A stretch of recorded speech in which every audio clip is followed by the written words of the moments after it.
الحمد للہ وحدہ والصلاة والسلام علی من لا نبی بعدہ اما بعد فاعوذ باللہ من الشیطان الرجیم بسم اللہ الرحمن الرحیم قد افلح المؤمنون الذین هم فی صلاتهم خاشعون صدق اللہ مولانا العظیم وصدق رسولہ النبی الکریم الامین ونحن علی ذلک لمن الشاہدین والشاکرین والحمد للہ رب العالمین۔ معزز ناظرین کرام، السلام علیکم ورحمۃ اللہ وبرکاتہ۔ الحمدللہ رمضان المبارک کا 15واں روزہ اور اس کے حساب سے پیام قرآن کی 16ویں اور 17ویں پارے کی جو تفسیر ہے وہ گزشتہ پروگرام میں کی گئی۔ آج کے پروگرام میں ہم 17ویں اور 18ویں پارے کے جو مضامین ہیں ان کو ذکر کریں گے۔ 17ویں پارے کی ابتدا سورہ انبیاء سے ہوتی ہے، اور جیسا کہ اس کے نام سے ظاہر ہے انبیاء نبی کی جمع ہے۔ نبی کا لغوی معنی ہوتا ہے خبر دینے والا،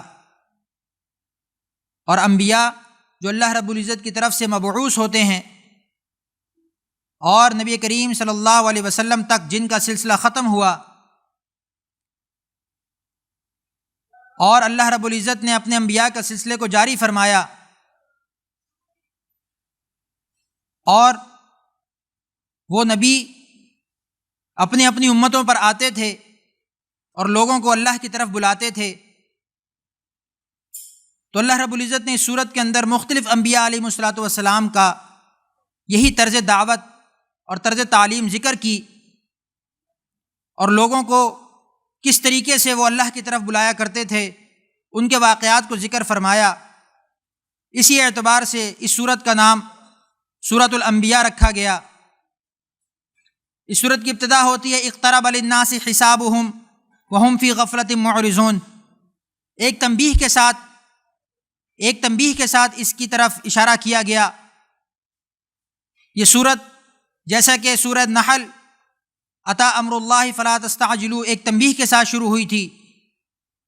یہ سورت بھی ایک تنبیہ کے ساتھ شروع ہو رہی ہے،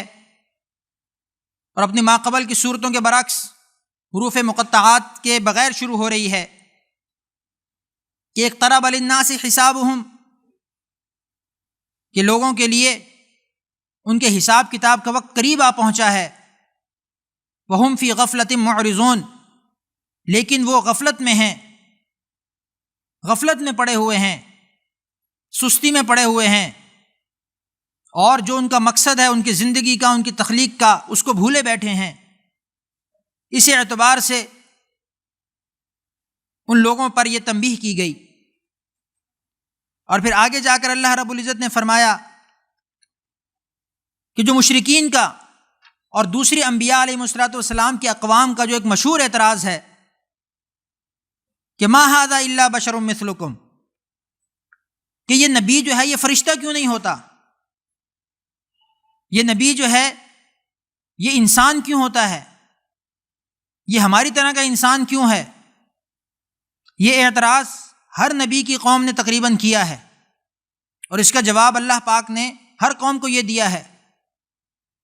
کہ اگر اس سرزمین پر، اس دنیا میں فرشتے بستے ہوتے تو ان کی تعلیم و تربیت اور تبلیغ کے لیے فرشتوں کو اتارا جاتا، کیونکہ اپنے ہم نسل اور اپنے جیسے لوگوں کی بات کو سننا سمجھنا آسان ہوتا ہے، اپنی زبان کے لوگوں کو سمجھنا آسان ہوتا ہے، ان کی بات کو سمجھنا آسان ہوتا ہے۔ تو اس وجہ سے اگر فرشتے بستے تو فرشتوں کو اتارا جاتا، چونکہ انسان بستے ہیں اس دنیا کے اندر، انسان بستے ہیں، تو ان کی تعلیم و تربیت کے لیے، ان کو بات سمجھانے کے لیے، ان تک اللہ کا پیغام پہنچانے کے لیے انسان کو ہی اتارنا سب سے بہتر بات تھی۔ لیکن مشرکین کا یا دوسری قوموں کا نظریہ یہ تھا کہ یہ تو ہماری طرح کا انسان ہے، یہ نبی کیسے ہو سکتا ہے، نبی تو کوئی مافوق الفطرت چیز ہونی چاہیے تھی، نبی تو کوئی ہم سے ہٹ کے چیز ہونی چاہیے تھی۔ تو اس پر انبیاء علیہ الصلوۃ والسلام کی طرف سے جواب یہ ہوتا ہے کہ یہ تو اللہ کا احسان ہے جس پر وہ اپنا احسان فرما دیں، جس کو اللہ تعالیٰ چن لیں، جس کو اللہ رب العزت اپنے اس کام کے لیے قبول فرما لیں، اس پر اللہ پاک احسان عطا فرماتے ہیں اور اس کو نبوت کا درجہ دیتے ہیں۔ تو اس بارے میں تمام دلائل اور نظریات کو اس صورت میں ذکر کیا گیا، اور آگے جا کر نبی کریم صلی اللہ علیہ وسلم پر اور قرآن حکیم پر جو مشرکین کے اعتراضات تھے ان کو دور کیا گیا کہ یہ قرآن خود نبی علیہ الصلوۃ والسلام اپنی طرف سے گھڑ کر لاتے ہیں، نعوذ باللہ۔ تو اس اعتراض کا جواب دیا کہ اگر یہ قرآن نبی کا اپنا ذاتی کلام ہے تو پھر جیسے وہ انسان ہے تم بھی تو انسان ہو، تم بھی اس طرح کا کوئی کلام، کوئی ایک صورت لے آؤ۔ تو قرآن خود ان کا عجز بیان کرتا ہے اور ان کو عاجز کرتا ہے کہ تم اگر اس قابل ہو تو اس طرح کی کوئی ایک صورت لے آؤ، کوئی ایک آیت لے آؤ، کوئی ایک لفظ لے آؤ۔ لیکن چونکہ یہ قرآن اللہ کا کلام ہے، بشری کلام نہیں ہے، بشری استطاعت اور طاقت سے باہر کی چیز ہے، اس وجہ سے وہ ایک کلام ایک چیز بھی نہیں بنا سکے۔ اور اللہ رب العزت نے یوں قرآن کی حقیقت کو ان کے سامنے واضح کیا۔ اور پھر آگے جا کر اللہ رب العزت نے فرمایا وَلَقَدْ آتَيْنَا مُوسَىٰ وَهَارُونَ الْفُرْقَانَ، کہ ہم نے موسیٰ علیہ السلام کو اور ہارون علیہ السلام کو فرق کر دینے والی اور روشنی والی کتاب عطا فرمائی، تعلیمات عطا فرمائی۔ تو اللہ کی طرف سے جو بھی تعلیمات دی جاتی ہیں وہ انسانیت کی ہدایت کے لیے ہیں۔ قرآن کے بارے میں بھی آتا ہے ذالک الکتاب لا ریب فیہ ھدی للمتقین، کہ متقین کے لیے ہدایت ہے، کہ قرآن جو بھی اللہ کے تقوی کے ساتھ، اللہ کے ڈر کے ساتھ، اللہ کے خوف کے ساتھ جو بھی شخص اس کو پڑھتا ہے وہ اس سے ہدایت پاتا ہے، اللہ رب العزت اس کو ہدایت نصیب فرماتے ہیں۔ تو ہدایت حاصل کرنے کے لیے اللہ کی ذات سے، اللہ کی تعلیمات سے، اللہ کی کتاب سے ہدایت حاصل کرنے کا جو بنیادی سورس ہے وہ تقوی ہے۔ جس دل کے اندر تقوی ہوگا، اللہ کا ڈر ہوگا، وہی اللہ کی دی گئی تعلیمات سے فائدہ اٹھا سکے گا۔ پھر آگے ابراہیم علیہ السلام کا واقعہ ذکر ہوا کہ جب ان کی قوم نے مل کر ان کو آگ میں ڈالنے کا فیصلہ کیا تو اللہ تعالیٰ نے اپنے نبی کی مدد فرمائی۔ قلنا یا نار کونی بردا وسلاما علی ابراہیم، اللہ فرماتے ہیں کہ ہم نے آگ کو حکم دیا کہ اے آگ تو ٹھنڈی ہو جا اور سلامتی والی ہو جا، کہ جب ایک آگ کو کہا گیا کہ وہ ٹھنڈی ہو جائے تو ٹھنڈی ہونے کے بعد کہیں وہ اتنی ٹھنڈی نہ ہو جائے کہ اس میں سردی لگنے لگے، تو اس لیے آگے وہ سلامن کا لفظ بولا کہ ٹھنڈی بھی ہونی ہے اور سلامتی والی بھی ہونی ہے، کہ جس میں ان کو سکون کی نیند آ جائے، سکون آ جائے۔ تو اللہ رب العزت نے اپنی قدرت سے یہ معجزہ دکھایا کہ اتنے برسوں کی جلائی ہوئی آگ، اتنی مشکل سے اتنے عرصے کی جلائی ہوئی آگ میں جب ابراہیم علیہ السلام کو پھینکا گیا تو اللہ رب العزت نے ان کا بال بھی بیکا نہیں فرمایا۔ تو اس کو دیکھ کر بھی کچھ لوگ مسلمان ہوئے، لیکن ہٹ دھرمی والے لوگ اپنی ہٹ دھرمی پر جمے رہے اور نمرود نے اس پر بھی سبق حاصل نہیں کیا۔ اور پھر آگے مختلف انبیاء علیہ السلام کا تذکرہ ہوا، وَوَهَبْنَا لَهُ اسحاق وَيَعْقُوب، کہ ہم نے پھر ابراہیم کو اسحاق اور یعقوب عطا فرمائے۔ ابراہیم علیہ السلام کی دو بیویاں تھیں، حضرت سارہ علیہ السلام اور حضرت ہاجرہ۔ حضرت سارہ علیہ السلام سے جو بیٹے ہوئے ان کا نام تھا حضرت اسحاق، اور پھر اسحاق کے بیٹے تھے یعقوب علیہ السلام، یعقوب کے بیٹے تھے حضرت یوسف علیہ السلام، اور پھر ان سے آگے بنی اسرائیل کے پیغمبروں کی پوری نسل چلی ہے۔ جبکہ دوسری جو بیوی تھی حضرت ہاجرہ علیہ السلام، ان سے حضرت اسماعیل علیہ السلام پیدا ہوئے جو نبی تھے اور ذبیح اللہ کا لقب پایا۔ ان سے پھر آگے کوئی نبی نہیں ہوا، یہاں تک کہ ہمارے پیارے نبی حضرت محمد صلی اللہ علیہ وسلم ان کی نسل میں سے نبی ہوئے، اور اس کے علاوہ دوسرے سارے نبی حضرت اسحاق علیہ السلام کی اولاد سے ہوئے۔ تو یہ اللہ رب العزت نے ابراہیم علیہ السلام کو کہا کہ ہم نے آپ کو اسحاق اور یعقوب دیے، اور یہ سارے کے سارے نیک لوگ تھے۔ اور پھر آگے حضرت داؤد اور سلیمان علیہ السلام کا تذکرہ ہوا، وَدَاوُودَ وَسُلَيْمَانَ إِذْ يَحْكُمَانِ فِي الْحَرْثِ، کہ جب ان کو کھیتی باڑی کا مقدمہ ان کے سامنے آیا تو اس پر انہوں نے اپنی قوم کے لیے فیصلہ کیا۔ اس سارے فیصلے کی تفصیل قرآن حکیم نے ذکر کی، اور اس کے بعد اللہ رب العزت نے آگے یہ فرمایا،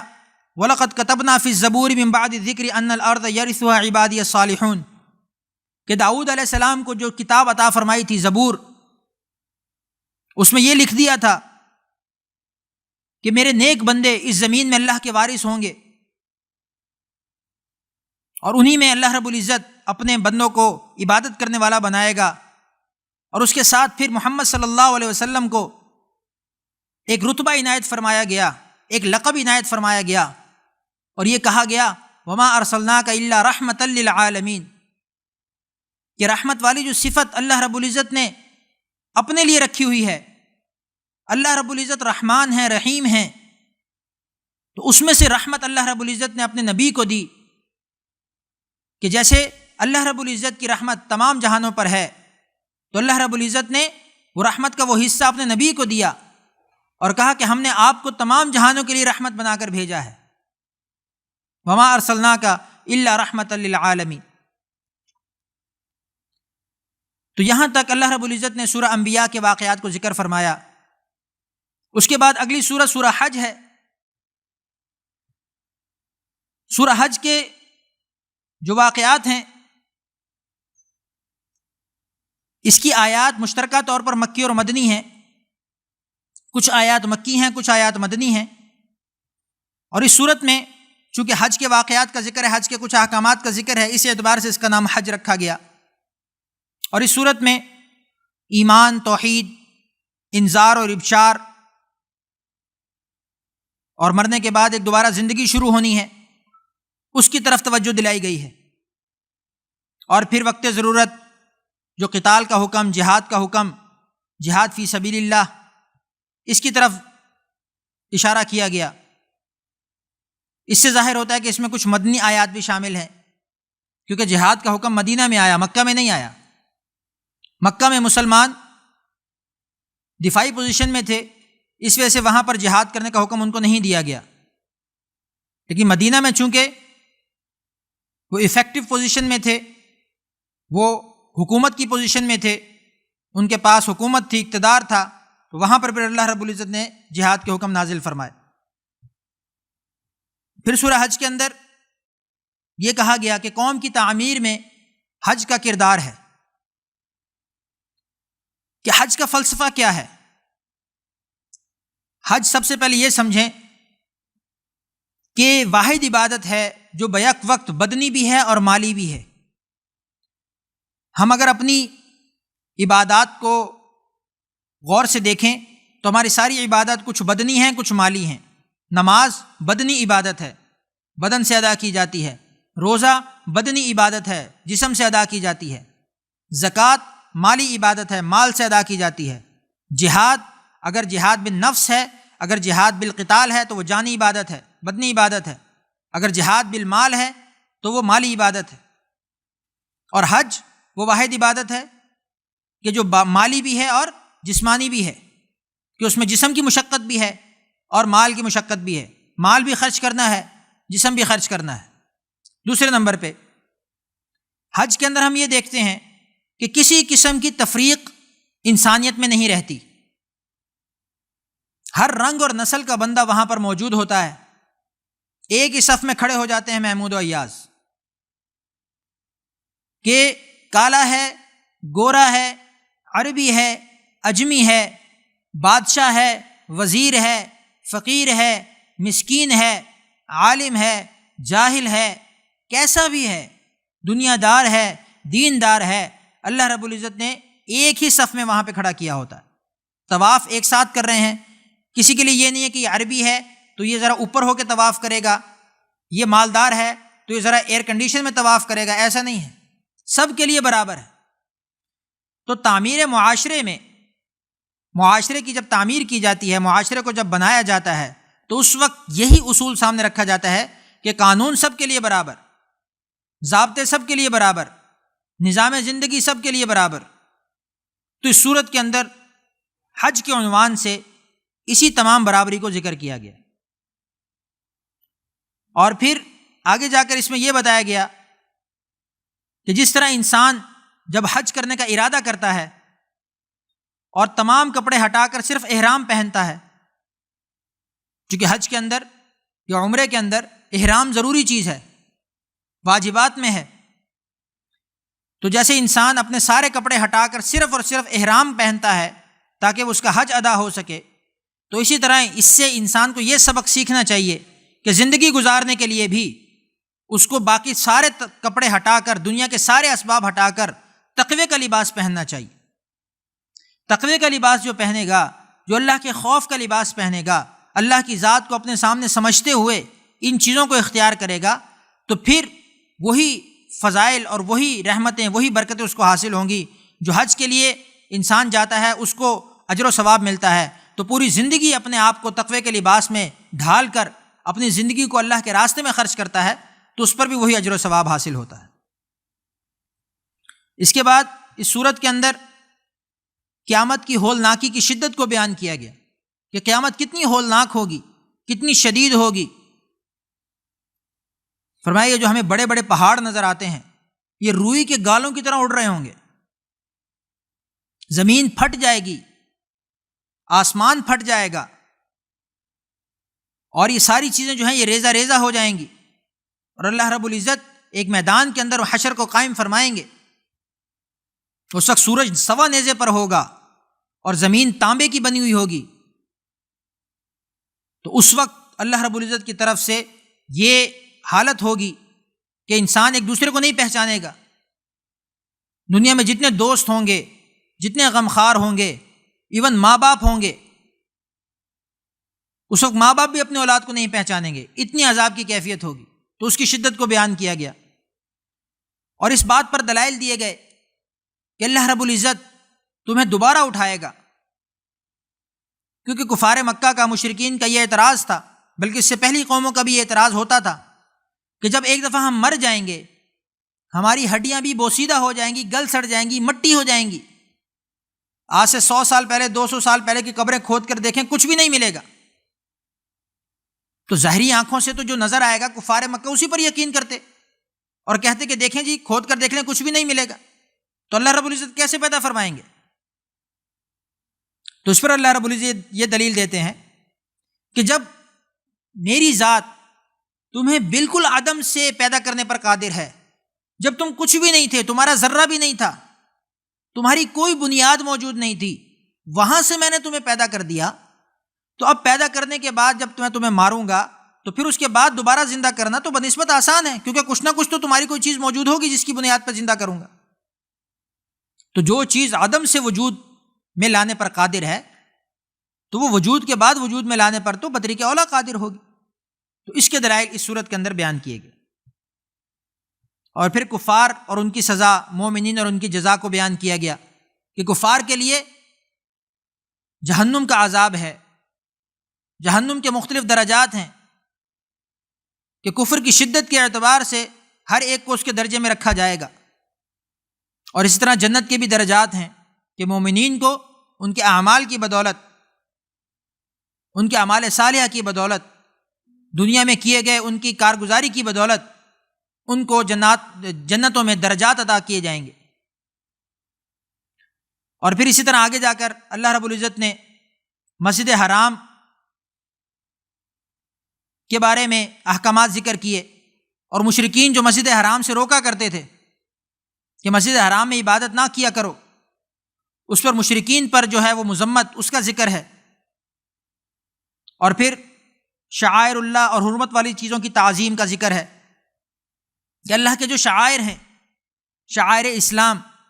جیسے کہ بیت اللہ ہے، یہ شعائر اسلام میں سے ہے، حجر اسود ہے، اللہ کی نشانیوں میں سے ہے، صفا مروہ ہے، اور اس طرح جتنی بھی اللہ تعالیٰ کی طرف سے نازل کردہ احکامات ہیں، نماز کا حکم ہے، روزے کا حکم ہے، یہ سارے شعائر اسلام ہیں، ان کی تعظیم کا حکم دیا گیا ہے۔ دیکھیں نا، کوئی شخص اگر کوئی حکم نہیں مانتا، کوئی شخص یہ کہتا ہے کہ میں نماز نہیں پڑھتا، تو ٹھیک ہے، کوئی بات نہیں، اللہ پاک اس کو توفیق دے دیں گے، جب تک نہیں پڑھے گا گناہ ملتا رہے گا، لیکن ایمان سے خارج نہیں ہوگا۔ لیکن اگر کوئی شخص یہ کہتا ہے کہ خدا نخواستہ نعوذ باللہ کہاں ہے نماز اسلام میں کسی نماز کو نہیں مانتا، تو اب یہ کیا کر رہا ہے؟ اب یہ شعائر اسلام کی توہین کر رہا ہے، اب یہ اللہ کے حکم کی توہین کر رہا ہے، گستاخی کر رہا ہے، اللہ کی آیات کا انکار کر رہا ہے یا اس کا مذاق اڑاتا ہے۔ تو ان تمام صورتوں کے اندر وہ توہین کا مرتکب ہے، اب اس صورت میں اس کے ایمان کا خطرہ ہے، اب وہ ایمان سے خارج ہو جائے گا۔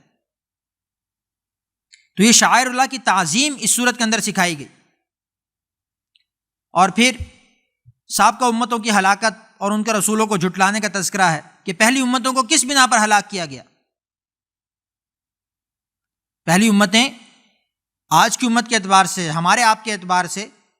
دنیاوی اسباب میں بہت آگے تھے، طاقت کے اعتبار سے بہت آگے تھے، کہ انہوں نے پہاڑوں کو چیر کر گھر بنائے تھے جس وقت کوئی ٹیکنالوجی نہیں ہوتی تھی، لیکن اتنی طاقت کے باوجود وہ کامیاب کیوں نہیں ہوئے؟ اس لیے کہ اللہ کے نزدیک کامیابی کا معیار صرف اور صرف دین ہے، دنیاوی اسباب نہیں۔ جس کے پاس زیادہ مال ہے وہ کامیاب نہیں، جس کے پاس زیادہ تعلیم وہ کامیاب نہیں، جس کی زیادہ آل اولاد بال بچے زیادہ وہ کامیاب نہیں، جس کے پاس اچھا عہدہ مال گاڑی ہر چیز نہیں۔ اللہ کے نزدیک کامیابی کا معیار دین ہے، پھر چاہے وہ حبشی غلام ہے، دین پر چل رہا ہے، اللہ پاک اس کے چلنے کی آواز جنت میں آپ علیہ الصلوۃ والسلام تک پہنچا رہے ہیں۔ یہ ہے کامیابی کا معیار۔ آج ہم اور آپ نے کامیابی کے مختلف معیار ڈھونڈ رکھے ہیں نا، کہ اس میں چلیں گے تو کامیابی، اس میں چلیں گے تو کامیابی، لیکن اللہ رب العزت نے حقیقی کامیابی کہاں رکھی ہے؟ فمن زحزح عن النار وادخل الجنۃ فقد فاز، کہ جو شخص جہنم سے بچا لیا گیا، جنت میں داخل کر دیا گیا، وہ حقیقی کامیاب ہے۔ تو ان سارے مضامین کو اس سورت کے اندر ذکر کیا گیا۔ اگلی سورت سورہ مومنون، 18واں پارہ شروع ہو رہا ہے، قد افلح المؤمنون۔ اللہ فرماتے ہیں کہ تحقیق پکی ٹھکی بات ہے، 100%، 10%، 110% سچی بات ہے، افلح المؤمنون، کہ ایمان والے کامیاب ہو گئے۔ تو یہی میں پچھلی آیت سے جوڑتا ہوں کہ جب اللہ تعالیٰ کامیابی کا معیار بتا رہے ہیں کہ جو جہنم سے بچا لیا گیا، جنت میں داخل کر دیا گیا، وہ حقیقی کامیاب ہے، تو پھر وہ کون لوگ ہوں گے؟ تو اللہ نے فرمایا وہ مومنین ہوں گے، مومنین لوگ کامیاب ہیں۔ اچھا، تو پھر وہ کیسے ہوں گے؟ ان کی صفات کیا ہوں گی؟ کیسے پہچانا جائے گا کہ کوئی شخص مومن ہے؟ تو اللہ رب العزت نے شروع میں ان کی تمام صفات کو ذکر فرمایا، الذین هم فی صلاتہم خاشعون، کہ مومن وہ لوگ ہیں جو اپنی نمازوں میں خشوع خضوع اختیار کرتے ہیں۔ اچھا، یہ نہیں کہا کہ نماز پڑھتے ہیں، مومن وہ ہے جو نماز پڑھتا ہے، نہیں، کہا جو اپنی نماز میں خشوع خضوع اختیار کرتے ہیں، یعنی اپنی نماز کو صرف اللہ رب العزت کے لیے بناتے ہیں، صرف اللہ رب العزت کی کو سامنے رکھتے ہوئے، ان کی ذات کو سامنے رکھتے ہوئے، ان کی ذات کا استحضار کرتے ہوئے نماز پڑھتے ہیں، یہ شخص، یہ لوگ مومن ہیں، اور ان کے لیے کامیابی کا وعدہ ہے۔ ایک صفت۔ دوسری صفت کیا بیان کی؟ والذین هم عن اللغو معرضون، کہ یہ وہ لوگ ہیں جو لغو سے پرہیز کرتے ہیں، لغو باتوں سے اعراض کرتے ہیں، فضول باتوں میں نہیں پڑتے، اپنے کام سے کام رکھتے ہیں، ہنسی ٹھٹے میں، کسی کی غیبت میں، کسی کا مذاق اڑانے میں، کسی کو گالی گلوچ کرنے میں، ان سب چیزوں سے باز رہتے ہیں، اپنے کام سے کام رکھتے ہیں۔ دوسری صفت بیان کی مومنین کی۔ تو ہمیں دیکھنا چاہیے، ہم سب جتنے لوگ اس کو سن رہے ہیں، دیکھ رہے ہیں، وہ سب اپنا اپنا تجزیہ کرتے جائیں۔ یہ اگلے 3-4 منٹ کے اندر جو میں مومنین کی صفات قرآن حکیم کی روشنی میں بیان کروں گا، آپ میں سے ہر ایک اپنا تجزیہ کرتا جائے کہ میں اس صفت کے اعتبار سے کتنے پانی میں ہوں، یہ صفت میرے اندر کتنے فیصد ہے۔ تو پہلی صفت نماز کے اندر خشوع خضوع والی، ہم دیکھ لیں جتنے ہمارے اندر خشوع خضوع ہوگا قرآن کے اعتبار سے اتنے ہم مومن ہیں۔ دوسرے نمبر پر ہم فضول باتوں سے جتنا اعراض کریں گے، ان کی لسٹ میں نے گنوائی آپ کو فضول باتوں کی، جتنا ہم اعراض کریں گے اتنے درجے کے ہم مومن ہیں۔ اور اگلی صفت بیان کی والذین هم للزکاۃ فاعلون، کہ اللہ رب العزت نے ان کو جو مال دیا ہے، جو دولت عطا فرمائی ہے، اس میں سے زکوٰۃ دیتے ہیں، یعنی اللہ رب العزت کے حکم کے مطابق اس میں سے خرچ کرتے ہیں۔ تو زکوٰۃ دینا یہ اللہ کا حکم ہے، تو جو زکوٰۃ دیتا ہے اپنے مال کی وہ اللہ کے حکم کو پورا کرتا ہے، مومن ہے۔ اور زکوٰۃ کا نصاب کیا ہے کہ جو شخص صاحب نصاب ہو تو ہر سال اپنے مال میں سے صرف 2.5% کہ اپنی ضروریات سے زائد، اگر مثال کے طور پر اپنے تمام ضروریات یعنی مکان اور سواری اور کپڑے اور برتن، ان تمام ضروریات سے ہٹ کر جتنا بھی سامان، مثال کے طور پر اگر اس کا 1 کروڑ روپے کا سامان ہے تو اس میں سے صرف 2.5 لاکھ روپے کی زکوٰۃ دینی ہے۔ اگر 1 لاکھ روپے اس کے پاس اضافی پڑا ہے اس میں صرف 2,500 روپے کی زکوٰۃ دینی ہے۔ تو جو شخص یہ کرے گا اللہ پاک کہتے ہیں یہ مومن ہے، اور اس کے نتیجے میں کامیابی اس کا حق ہے۔ پھر آگے کہا والذین هم لفروجہم حافظون، اور وہ لوگ مومن ہیں جو اللہ کی بنائی گئی حدود کی پابندی کرتے ہیں۔ اللہ پاک نے جس چیز سے روک دیا اس سے رک جاتے ہیں۔ اللہ نے فرمایا یہ برائی ہے، غیر عورتوں یا غیر مردوں کے پاس جانا، ان کے ساتھ گناہ کرنا یہ برائی ہے، اس سے رک جاؤ۔ جو رک جائے گا اللہ رب العزت فرماتے ہیں یہ مومن ہے۔ تو اللہ کے احکامات کو ماننا یہ ایمان کا حصہ ہے۔ اور پھر اسی طرح آگے کہا کہ صرف اپنی بیویوں کے پاس یا اپنی باندیوں کے پاس آپ جا سکتے ہیں، اس کے علاوہ آپ نہیں جا سکتے۔ اور پھر آگے اگلی کیا صفت بیان کی والذین هم لاماناتہم وعہدہم راعون، کہ یہی وہ لوگ ہیں جو امانتوں کی اور اپنے وعدے کی پاسداری کرتے ہیں، کہ اگر ان کے پاس امانت رکھوائی جائے تو اس میں خیانت نہیں کرتے، اور ان سے کوئی وعدہ کیا جائے تو اس کو پورا کرتے ہیں۔ امانت کا مطلب صرف یہ نہیں ہوتا کہ آپ کے پاس کوئی مال دے دیا آپ کو تو آپ نے اس کی رعایت رکھنی ہے، اس کا خیال رکھنا، نہیں، بلکہ جو عہدہ آپ کے ذمے ہے، اگر میں استاد ہوں، میرے ذمے آپ کو لیکچر دینا ہے، پڑھانا ہے، تو اگر میں اس میں وقت میں خیانت کرتا ہوں، اگر میں وقت میں ہیرا پھیری کرتا ہوں، اگر میں آ کر وقت ضائع کرتا ہوں تو یہ امانت میں خیانت ہے۔ آپ جس بھی عہدے پر براجمان ہیں، جو بھی عہدہ آپ کو دیا گیا ہے، اس کے تقاضوں کو پورا کرنا یہ امانت داری ہے، اور اس طرح اپنی بات کو پورا کرنا، اپنے وعدے کو پورا کرنا یہ امانت داری ہے۔ تو یہ اللہ نے مومن کی صفت کے طور پر بیان کیا۔ اور والذین هم علی صلواتہم یحافظون، اور یہ فرمایا کہ جو اپنی نمازوں کی حفاظت کرتے ہیں یہ مومنین ہیں، کہ صرف نماز پڑھنے کا نہیں بلکہ نماز کی حفاظت کرنی ہے۔ تو اس پر اللہ رب العزت نے کامیابی کا وعدہ فرمایا، اولئک هم الوارثون الذین یرثون الفردوس، کہ ان تمام وہ جو کامیابی کا ذکر کیا گیا کہ ان صفات والے لوگ مومن ہیں اور ان کو کامیابی ملے گی، تو پھر ان کا نتیجہ کیا ہے، رزلٹ کیا ہے، انعام کیا ہے؟ اللہ نے فرمایا الذین یرثون الفردوس، یہ لوگ جنت الفردوس کے مالک ہیں، جنت الفردوس کے وارث ہیں، ان کو وراثت میں جنت ملے گی۔ تو یہ اللہ رب العزت نے آگے جا کر پھر اس کے بعد تخلیق انسانی کو بیان فرمایا کہ اللہ رب العزت نے انسان کو کس طرح پیدا کیا۔ یہ بھی ایک بہت بڑی سائنس ہے، انسان سمجھنے کی کوشش کرے۔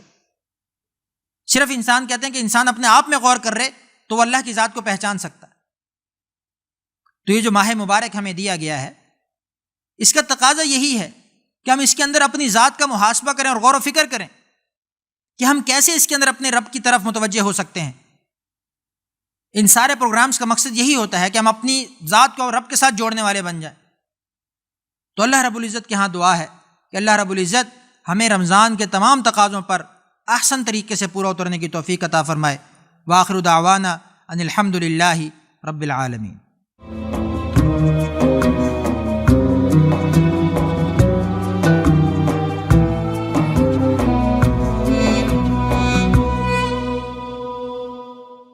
ISP